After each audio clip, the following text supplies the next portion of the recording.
guys, and welcome to my weekly chat video for the premiere of this season of The Walking Dead. Okay, so if any of you guys actually remember my weekly chats, I love you, because that means that you've been with me for quite some time.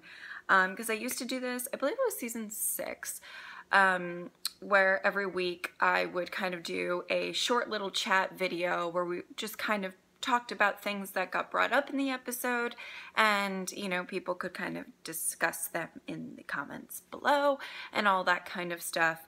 So these videos are just for people who really enjoy The Walking Dead and like kind of getting a little more into details of the episodes, more so than maybe like a reaction would do. I'm gonna see how this goes. I'm on the fence of, you know, if I'm gonna do this every week or whatever. So maybe I shouldn't call it weekly yet, but you know what I mean. Just because I just want to see how you guys react to it, if you like it or not. But without further ado, because I do not want to make these videos all that long, I am going to just start talking about, so I rewatched the episode, the premiere, and I took notes of things that I wanted to discuss. So the first thing that I wanted to discuss is the different timelines and what it could possibly mean, or what I think it means and stuff. By the way, I have read the comics. I am actually a little behind of where the comics are, and I just haven't caught up just yet. However, I have read them. I'm not really going to go too much into detail for the comics for those of you who do really not want to hear about any of that, okay? So, I'm just gonna, you know, kind of talk about the show. I will mention if I think I know what's going to happen with something, because I have read the comics, and I'll let you guys know about that. Does that kind of make sense? Okay. So the different timelines, I think, is really interesting, because we have, you know, little flashes of, we have kind of the progression of leading to this like initial, we'll call it attack on the Savior's camp. And then I did also like the shot, by the way, of Rick standing over the graves. I did like that as well. And then we have like bloodshot Rick. I don't know, bloodshot pink. I don't know, like he had some was going on. Like it looked like somebody just like pepper sprayed the fuck out of him or something. And that Rick, or that he was just crying a whole lot. That Rick, and then the kind of old man Rick. Now the old man Rick does somewhat seem like a fantasy. What could be? Now it could also be an actual flash forward. It could be something that we're going to see. But in the way that they shot it with this episode, it does seem to be more so like what could be for Rick and his family, and you know, things like that. And I really did think it was interesting that we kept flashing to what I believe is just going to be a very significant moment in the future, especially with the ending where he said, "My mercy prevail over my wrath." You know, I think that is, throughout this whole episode, we're seeing little, you know, Rick keeps saying like, "I'm gonna kill you," even when he gets to Negan. "I'm going to kill you." And, you know, I think we might be getting to the point where he's going to spare Negan's life, or it could mean something else, spare maybe somebody else's life that has something to do with it. You could possibly think, you know, there's like a couple other characters that might like fit that mold at the moment. So I think that would be kind of interesting to see what actually is going to be kind of how we're going to get to that point. So I think that's going to be very interesting to see. But yeah, let me know what you guys think about the flash forwards and the different timelines and what is real, what isn't. Do you think that the old man Rick is just a fantasy, or do you think that that's actually a flash forward, like super far into the future? Let me know. And then, okay, so other things that I wanted to kind of touch on, I wrote about Carl. I thought it was interesting. We didn't see a ton of things about Carl in this episode, but we did see, very interestingly enough, him leaving food for someone.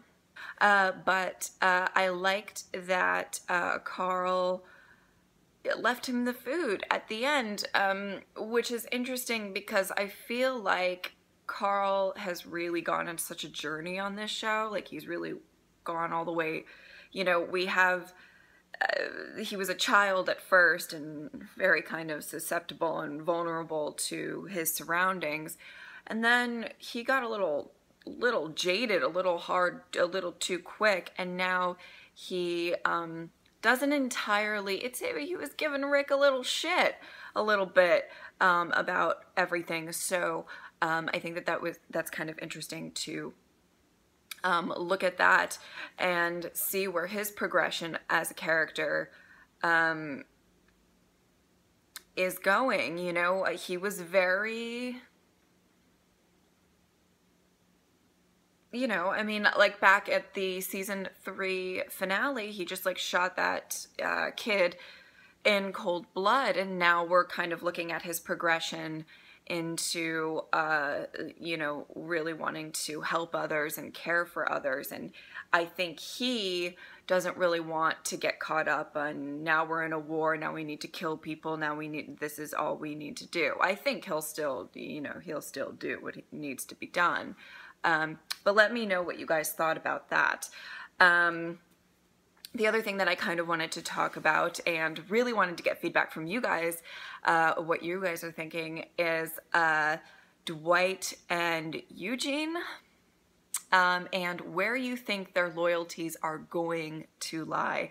I think right now, Eugene, and I'm sure many of you would disagree with this, but I would love a spotlight episode focused on like Eugene and Dwight. And I know they kind of did that last season a bit, but, or, you know, if we ever do a kind of Saviors Camp only episode, I would really like them to feature prominently. Like, maybe that's a little bit better way to say it, because I love it. I love when you just don't really know what's up with a character and you're like, with Dwight, I feel like his loyalties lie with Rick at the moment, as long as, you know, and that's what it is. Eugene is, I want him to, you know, really do something great for the side of, you know, Alexandria, the Kingdom, and Hilltop. Is that wishful thinking? I think so. Maybe. I don't know. And it's just like, we've seen such a wonderful progression of Eugene's character of being super, super cowardly, and then little by little taking risks. I mean, nothing, I wouldn't say anything huge, but taking risks. And I think the moment where he loses two people who were very, very close to him, with Abraham and Glenn, I feel like we're still finding out if that really did revert him back to, you know, especially Abraham, because Abraham was such a, I feel, great role model in how to be somebody strong and not very cowardly, so to speak, for him. And is he reverting back with that, or is he playing everybody? I don't know. And that's the stuff that I can't wait to get into. I'm very, very excited. Hopefully we do get some spotlights on those two characters and where their heads are with, and what are they going to do, and what actions, you know, they are eventually, I have a feeling, going to have to take some risks. And I think that that's really kind of cool to look at. So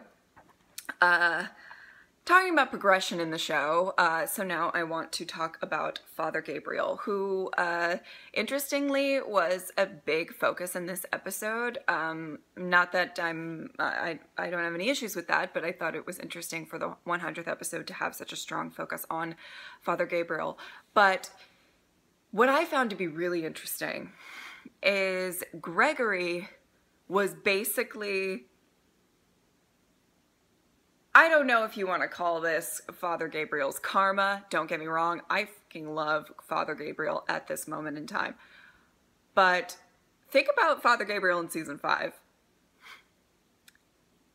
That is exactly what Father Gabriel would have done in that situation. You know what I mean? Like, if he was Gregory, he would have taken the opportunity and left somebody for dead.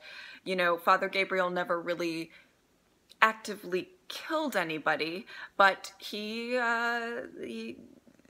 was a coward, defended for himself sort of situation. And I really thought that the whole dynamic of that was very, very interesting. We're seeing Father Gabriel kind of be like a great guide to Rick within this episode. And we're just getting reminded of how far he particularly has come in this show. And I just thought that it was really, really cool to see him sort of to see how far he's come and then kind of have karma happen. And I don't mean that. I don't think I think Father Gabriel has proven himself, and I'm actually a fan, but I did think that it was interesting that he was left behind by somebody who was kind of a notorious coward at this point. I don't know what the fuck is gonna happen in that. What are they in, like an RV? I just correct me on that if, you know, with Father Gabriel and Negan. That is going to be some shit. That is going to be, I have no idea what is going to kind of transpire from that. But again, I'm actually kind of excited about it, or nervous. Both. I'm excited and nervous about any sort of scenes that take place after that, because that sucks. But I hope that Father Gabriel holds his own, and I can love him even more than I already do. Okay, so the next little thing that I want to talk about is taking the polaroid. And I kind of want to know what you guys think about that, because, you know, I feel like the initial gut reaction is like, because they took polaroids all the time and they took a polaroid of Glenn, which I kind of agree that that's, you know, where the root of that moment comes from. However, I think it might be a little bit more than that when it comes to Rick, and he did a little, I think it could be, somebody commented on my reaction that it could be a way to show his people that Negan's just a man and whatever. I like that idea, so credit to who wrote that on my reaction. I thought that was an interesting interpretation. I also think that it was interesting because he took that picture and he had this little smirk, like the littlest, tiniest smirk. And I think I liked that we were seeing kind of Father Gabriel kind of take, you know, we're in the beginning of that scene, you know, Negan is talking about like a dick measuring contest, and we need to make sure that that's not what this becomes. There has to be a gut instinct for Rick to really, whenever he gets a win over Negan, after all of the shit that transpired in season 7, to kind of rub it in his face and go, fuck you, or whatever. So I think the little smirk, it was a little hint of that. However, I do think that Rick has enough people around him to kind of bring him down a little bit from all of that business. But I wanted to really know what you guys thought about the Polaroid. Why did he take it? Was it, you know, just because, you know, the saviors took the Polaroids? Was it to kind of show people anything? Let me know what you guys thought about that. We ended on a pretty scary scene. I mean, not ended, but towards the end of the episode, with Carol and Ezekiel and, you know, everybody. Jerry seems to be in kind of a predicament. All I'm going to say about that is I'm very nervous about that, because there are a lot of people that I love in that group, and I hope that everyone is okay. Making me nervous for next time. Yeah, I think it's gonna be interesting. Another question I wanted to pose to you guys is, where do you think Gregory is going? I would assume he's going to go back to the hilltop, and I can't imagine that's going to go very well for him. There's probably going to be a bit of a Gregory versus Maggie thing going on, and the hilltop stands with Maggie Gregory, so I don't know what the fuck I mean, this is, and he's going to spew some lie about some, I don't know, but I want to know what you think. Where's he going with that car? I mean, I would just hightail it out of that. I have no idea where I would go, but, you know, let me know what you think about where that's going and stuff like that. So if he's going to try to show up back up at the hilltop and like kick people out, I don't know. It just seems crazy to me. And the last thing that I wanted to talk about for this weekly chat was the kind of homages to the show. And as I rewatched, I tried to write down as many as I could see. You know, the flower that Carol looked at on the wall thing.